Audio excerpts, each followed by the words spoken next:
कधीच नाही चुकणार तुमचे फेवरेट टीव्ही शोज झी5 सोबत, तेही एकदम फ्री। 4 कॉटनचे बरे कुर्ते घेऊन येऊ उन्हाळ्यात घालायला। काय बाबा चहा। थँक्यू। बर तुम्ही सकाळच्या गोळ्या घेतल्या? हो घेतल्या घेतल्या ना? हो. हा, नाही तर आणून दिले असते तुम्हाला। हाय तुमचा चहा हे घ्या। नाही ते काय हवंय तुम्हाला? अगं पाणी। तुम्ही कशाला उठताय? मी आणून देते ना, तुम्ही बसा। अय्या मी विसरलेच, चहाच्या आधी तुम्हाला एक ग्लास पाणी लागतं ना। देते हा, एक मिनिट मी बसा। मी कशाला उठताय उगाच? हे घ्या।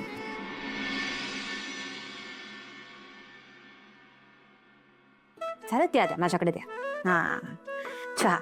बरं आहे का ना, चहा बरोबर काही खाणार तुम्ही? बिस्किट वगैरे काही आणून देऊ? नाही नाही नको नको।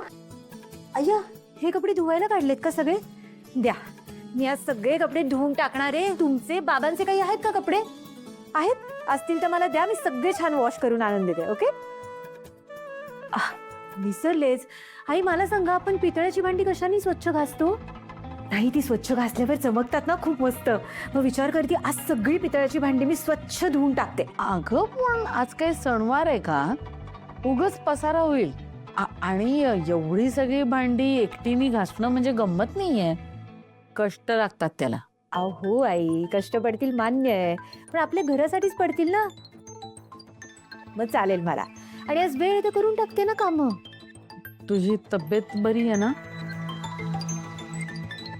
हो आई, बरी आहे माझी तब्येत, आणि जरी नसली तरी काय झालं, करेन मी सगळं। आले काम करून आले। हा अरे परत विसरले आई, मी विचार करत होते आज अख्खं टेरेसही धुवून घेईल।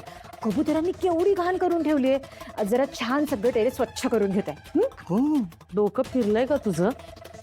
सगळी कामं एकाच दिवशी करशील तर आजारी पडशील। अहो नाही आई, वस्तू वहिनीच म्हणाली की रिकामं बसायचं नाही, सतत काम करत राहायचं। आणि मोठ्या जावेचं ऐकलंच पाहिजे ना। वसुनी सांगितलं, तू आणि वसुंधरेचं ऐकणार? एवढी आज्ञाधारक कधीपासून झालीस तू?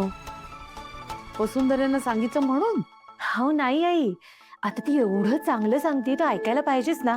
आणि किती झालं तरी ती माझी मोठी जाव आहे, मग तर मी तिचं ऐकणारच। आई मी काय गप्पा मारत बसले, खूप काम आहेत, मी उरकते। हा हल्ली सारखी वसू वसू काय करतीये? काहीतरी काळं गोर आहे। अगं काळं बिरं म्हणायचंय का तुला? तुम्ही जरा गप्प बसाल? काहीतरी गौड बंगाल आहे बघा। गौड बंगाल असू दे, नाहीतर आसाम मणिपूर असू दे, अगं दोघी चांगल्या वागत असतील तर मग बरं आहे ना। दोघीत सलोखा वाढतोय, है की नाही? आता दोघी एकमेकींशी बरं वागतायत, तर तुला काही बघवत नाही का? जावा जावा उभा दावा ही परिस्थिती तर नाहीये। उगाच शंका कुशंका कशाला पाहिजे मनात? नाही, माझी शंका अगदी बरोबर आहे। आता ती कुशंका आहे का योग्य शंका आहे ते काळच ठरवेल। पण मला लवकरात लवकर विशाखाशी बोललं पाहिजे। तिच्या मुलीचं काय चालू आहे ते तिला नक्की माहिती असणार। झी5 ॲप डाउनलोड करा आणि पहा सर्व एपिसोड्स एकदम फ्री।